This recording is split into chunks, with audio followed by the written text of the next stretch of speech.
కొమరంభీం జిల్లా కౌటాల, చింతలమానేపల్లి, బెజ్జూర్, సిర్పూర్, పెంచికల్పేట్ మండలాల్లో యూరియా కోసం రైతులు అవస్థలు పడుతున్నారు.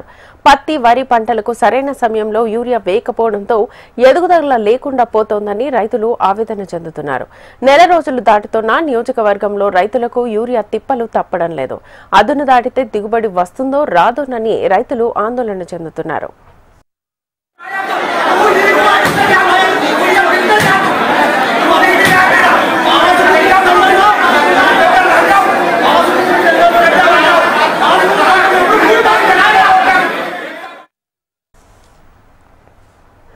యూరియా కోసం రైతులు తెల్లవారేసరికి యూరియా పంపిణీ కేంద్రాల వద్ద క్యూ కడుతున్నారు. నెల రోజులుగా యూరియా దొరకపోవడంతో నిరాశతో వెనుదిరుగుతున్నారు.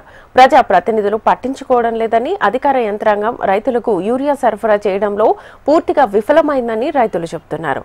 ధర్నాలు, నిరసనలు చేస్తున్నా పట్టించుకోవట్లేదని వాపోతున్నారు. కొంతమంది రైతులు తమ చేళ్లలో, పొలాల్లో యూరియాకు బదులుగా ప్రత్యామ్నాయంగా ఇతర ఎరువులను వినియోగిస్తున్నారు. జిల్లాలో గత ఖరీఫ్ ఏప్రిల్, ఆగస్టు వరకు 4,02,00,000 మెట్రిక్ టన్నుల యూరియా సరఫరా జరిగింది. ప్రస్తుతం సీజన్లో అదే సమయంలో 36,000 మెట్రిక్ టన్నుల యూరియా మాత్రమే వచ్చింది. ప్రస్తుతం రైతు వేదికల్లో ఒక్కో రైతుకు 2 బస్తాల యూరియా పంపిణీ చేస్తున్నారు. ఎన్ని ఎకరాలు ఉన్నా 2 బస్తాల యూరియా మాత్రమే పంపిణీ చేస్తే యూరియా కోసం ఎన్ని రోజులు తిరగాలని, పూర్తిగా ఒకేసారి పంపిణీ చేస్తే ఇబ్బందులు ఉండవని రైతులు చెబుతున్నారు. సిర్పూర్ నియోజకవర్గంలో యూరియా అందక రైతులు చాలా మంది అవస్థలు పడుతున్నారు.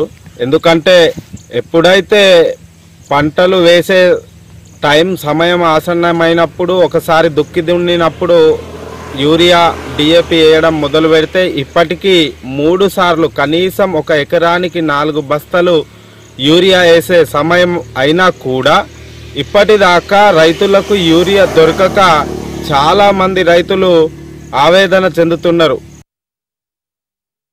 ఈ యూరియా లేక ఎందరో తిప్పలు పడుతుంటే ఇంకో 15 రోజులకు వస్తుంది, నెలకు వస్తుందని చెప్తున్నారు. దాని తర్వాత వచ్చి అది ఏం లాభం దాంతో? ఇప్పుడు అసలు పొట్ట దశలో ఉన్నది వరి కానీ, పత్తి కానీ. వర్షాకాలం వీళ్ళు యూరియా తెచ్చినప్పుడు వర్షాలు మన కొరకు వర్షాలు వస్తాయా? వర్షం లేనప్పుడు యూరియా తెచ్చి వాళ్ళు ఏం చేద్దామని చెప్తున్నారు. ప్రగాల వాళ్ళు మానేసి మాకు సవలత్ చేసి మా పరిస్థితి సమస్యను తీర్చి, ఆర్టీసీ సమస్యను తీర్చి, ఈ పొడుగు ఉన్నది మాకు పరిష్కారం చేయకుండా మాకు రైతుల ఉసురు మీకు తగ్గుతుంది. ఇన్నరా మీరు ఎట్టన చేసి రైతులకు అన్ని విధాల యూరియా ఎంత కావాలో అంత అవసరమున్న కాడికి అందించాలి.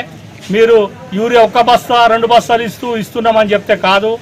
ఆ విధంగా చేయడం వలన రైతు బాగా నష్టపోతాడు. కాబట్టి దయచేసి మీరు యూరియాని అందించాలని కోరుకుంటున్నాను. రైతాంగానికి యూరియా పంపిణీలో అధికార యంత్రాంగం పూర్తిగా విఫలమైందంటున్నారు రైతన్నలు.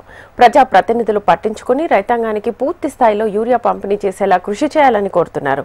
యూరియా ఆలస్యం వల్ల పంటల దిగుబడిపై తీవ్ర ప్రభావం చూపిస్తుందని, దీంతో నష్టపోయే ప్రమాదం ఉందంటున్నారు రైతన్నలు. ప్రభుత్వం చర్యలు తీసుకుని సరిపడా యూరియా అందజేయాలని రైతులు కోరుతున్నారు. ఇప్పుడు ఒక్క యూరియా బస్తా కొరకు 4-5 రోజులు ఒక రైతు తిరుగుతాడంటే ఒక రైతు కూలీ ఎంతున్నది? ఇవాళ 500 రూపాయలు రైతు కూలి ఉంటే 5 రోజులు తిరిగితే 2,500, 3,000 రూపాయలు పొడగొట్టుకుంటే ఈ 300 ఒక్క యూరియా బస్తా దొరుకుతలేదు. ఆ వచ్చిన 200 యూరియాని 19 గ్రామ పంచాయతీలో పంచుతామంటే ఇవాళ పోలీసు వాళ్ళ బందోబస్తు పెట్టి 1 బస్తా 2 బస్తాల యూరియా ఇస్తే రైతులకు 10 ఎకరాల జాగా ఉన్నది, వ్యవసాయ భూములు ఉన్నాయి. ఇవాళ పుట్టకొచ్చింది వరి, ఇవాళ పత్తులు. ఎందుకంటే మనకు యూరియా దొరికినప్పుడు వర్షం రావాలంటే ఇవాళ ప్రకృతితో వచ్చే వర్షాలు కాబట్టి, మనకు యూరియా దొరికినప్పుడు ఇవాళ వర్షాలు రావాలంటే రావు. కాబట్టి ఇక్కడ ఉన్నటువంటి సిర్పూర్ ఎమ్మెల్యేగా పాల్వాయి హరీష్ బాబు కానీ, తక్షణము ఎమ్మెల్సీ కానీ వీళ్ళు చొరవ తీసుకొని ఇలా ప్రజలకు అందే విధంగా యూరియా అందే విధంగా చర్య తీసుకోవాలని కోరుకుంటున్నారు.